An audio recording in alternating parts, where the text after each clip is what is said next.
You are looking at Julian's pronunciation guide, where we look at how to pronounce better some of the most mispronounced words in the world, like this other curious word. But how do you say what you're looking for today?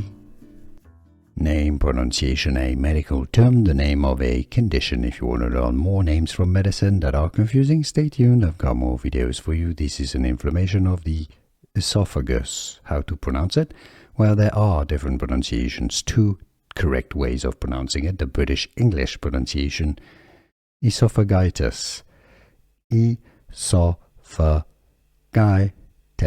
You've heard it with a hard G, a G sound. Esophagitis. Now, in American English, it's either pronounced esophagitis with a flap T that sounds like a D, or esophagitis. It's esophagitis as well. So you can say gitis or gitis. It's easy once you know, and now you know. Here are more videos on how to pronounce more confusing words and names too many mispronounced. Like this video if you found it useful. I appreciate your support. I'll see you soon, and thanks for watching.